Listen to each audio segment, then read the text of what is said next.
au sujet de la cuisine durable. Et on est là pour essayer de répondre à la question un peu, un peu difficile, je pense. Est-ce un mythe? Qui est vice-président du SINEG aujourd'hui et en charge de la commission environnement. Donc le SINEG, c'est le syndicat national des équipements. À côté de lui, Vincent Stélian, donc président. La parole à Pierre Marcel, à qui j'aimerais, Pierre, que vous nous disiez un petit peu comment les équipementiers et donc comment le SINEG travaille sur ces équipements pour les rendre plus durables et plus profitables à la cuisine. Bonjour. Alors, si d'abord la question est est-ce que les équipements fabriqués et vendus aujourd'hui sont moins énergivores que ceux d'il y a 10 ans, il y a 20 ans, la réponse est bien évidemment oui.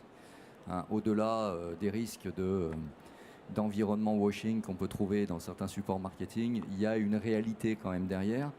Cette réalité répond, je pense, à deux demandes. La première, une demande de la part de certains gros utilisateurs qui ont su aussi formaliser des cahiers des charges, incitant la profession à se mettre en conformité et à faire des gains. Et sur les gains énergétiques, je mettrai les fluides également, parce que le traitement de l'eau est quelque chose de très important également. Et puis, il faut le dire également, parce que c'est devenu un facteur également concurrentiel entre les industriels.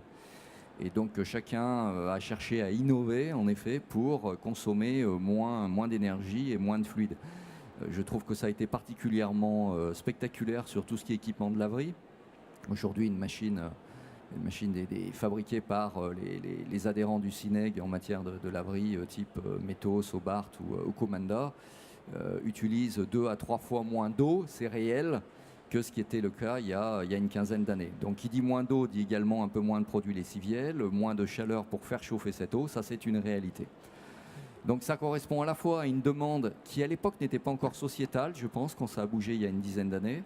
C'était une demande vraiment économique et également liée à tout simplement la concurrence entre les industriels du secteur. Néanmoins, pour être un peu direct, un peu franc et peut-être éventuellement alimenter certains échanges, il y a peut-être 2-3 limites à ce constat. Le premier, c'est que chaque industriel va avoir une vision relativement claire des gains qu'il a générés sur son matériel. Une cuisine, c'est évidemment un ensemble. Et donc là, il y a déjà une première limite. C'est de comment est-ce qu'on va retrouver les gains individuels de chaque équipementier vu du côté utilisateur. Ça, c'est une première, je pense, une première limite. Deuxième chose également, c'est comment on mesure tout ça. Donc je sais qu'il y a des adhérents bureaux d'études cuisinistes du FCSI qui sont vraiment spécialisés là-dedans, ou de la CINOV. Mais il est important aussi d'utiliser des standards.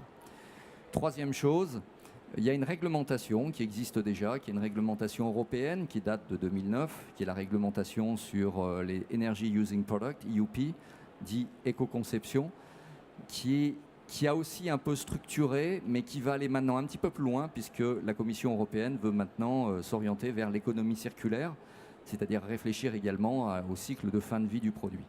Donc tout ça, ça bouge, mais il faudrait que l'on ait davantage, je pense, de data, de données, concernant la consolidation de ces gains sur une cuisine, c'est-à-dire comment par peut-être des box type Greenflex, là j'ai des gens que je ne connaissais pas, comment est-ce qu'on peut consolider ça pour, vu du côté utilisateur, vérifier la réalité des gains qui sont réels, hein, ça c'est clair, affirmé par chaque fabricant. Certains sites sont équipés, parce que justement c'est un constat évident, hein, donc certains sites sont évidemment équipés. Il y a une autre difficulté également, c'est que sur certains sites, l'exploitant n'est pas celui qui va payer les fluides ni les énergies. Ça n'incite pas forcément non plus à l'éco-responsabilité et avoir des bons comportements. Vous avez énormément de sites, notamment dans le scolaire, où l'exploitant ne paye pas l'électricité, l'exploitant ne paye pas l'eau. Donc ça, là, il y a déjà peut-être une anomalie. Et il y aurait besoin peut-être aussi de consolider un petit peu tout ça. Nous dire un petit mot sur que fait-on du matériel lorsqu'il est bon à être jeté? Qu'est-ce qui se passe? Parce que là aussi, si on veut être respectueux jusqu'au bout de la chaîne, vous avez mis, je crois, en place au SINEG un certain nombre de mesures. Alors, Oui, en effet, parce qu'une cuisine professionnelle va générer ce dont on parle le plus ici, c'est-à-dire les biodéchets. Mais en fin de vie, les équipements, c'est un déchet également. Et il faut être capable de traiter ces équipements en fin de vie. Alors, il y a une réglementation à la fois européenne et une réglementation française concernant ces deux sujets-là. Concernant la réglementation européenne, tout ce qui est équipement électrique tombe sous l'objet de la D3E, déchets d'équipements électriques et électroniques.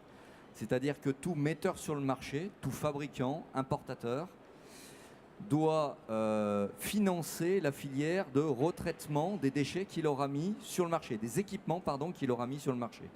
C'est au même titre que quand vous achetez un téléviseur ou n'importe quel matériel électrique à titre privé, vous avez une petite ligne avec marqué éco-contribution ou éco-taxe avec un petit montant. C'est exactement la même chose dans le domaine professionnel.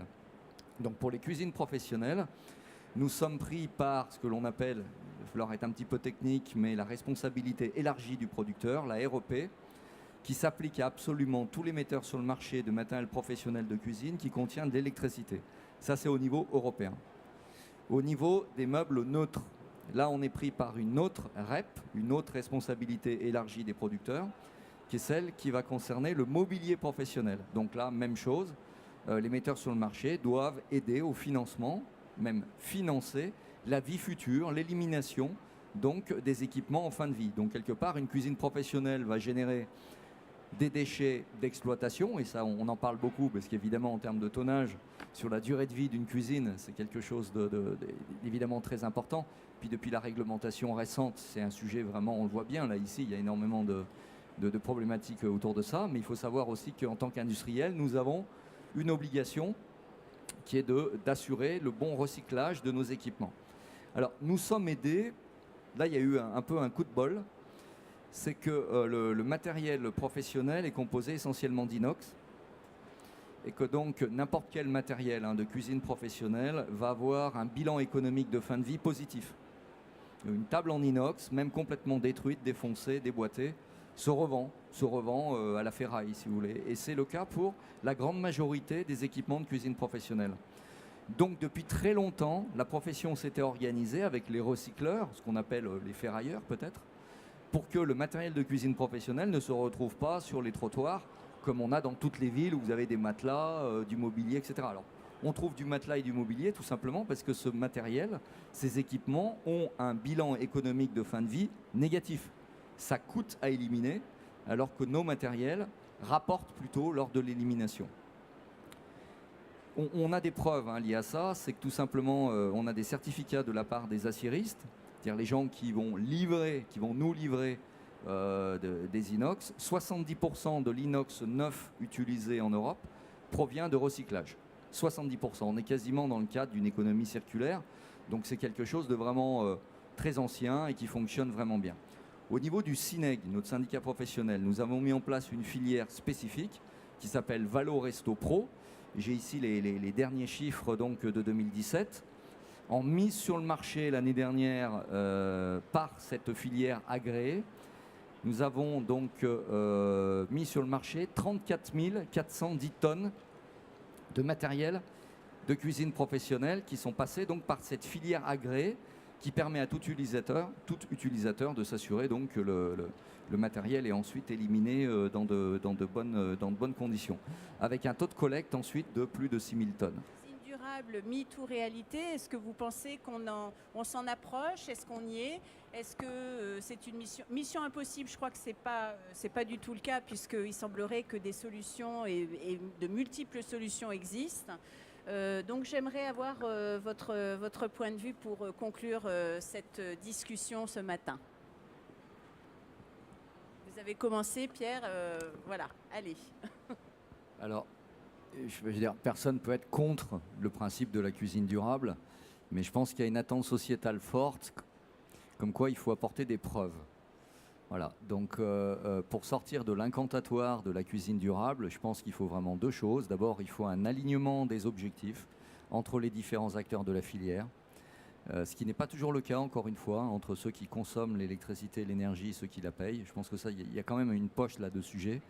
Et deuxième chose, il faut absolument qu'on consolide ces informations, c'est-à-dire de dire, voilà, ma cuisine est éco-responsable, comment est-ce que je le prouve, comment est-ce que je le démontre, On est en permanent questionnement sociétal en ce moment. Il faut amener des preuves. Voilà. Des preuves, très bien. Vincent Stélian. Moi, je rejoins parfaitement Pierre Marcel. Et je voudrais dire que, pour conclure, plus de préventif, c'est moins de correctif. Moins de correctif, c'est moins de déplacement. Deuxième chose, et Pierre Marcel parlait de preuves. Moi, je voulais, puisqu'on peut dire beaucoup de choses sur l'environnement, mais les chiffres sont têtus. Donc, je voudrais vous donner 5 chiffres. Une maintenance préventive dans une cuisine évaluée à entre 70 et 100 K euros. Michel Laurent. Je dirais 2 mots. Conviction et volonté. La conviction, effectivement, d'aller sur des matériels, des produits durables, ça existe. Et oui, il faut y aller. La volonté, c'est de vouloir le faire, parce qu'aujourd'hui, je pense, il y a encore très peu de restaurants qui sont dans cette démarche-là. Certes, des restaurants qui sont peut-être pas toujours très jeunes, qui nécessitent d'avoir du matériel un peu plus récent et plus performant. Mais voilà, de profiter des moments où il sera nécessaire de renouveler le matériel, d'aller dans cet esprit-là, dans cette optique-là. Et il n'y a que de cette manière qu'on pourra faire avancer les choses.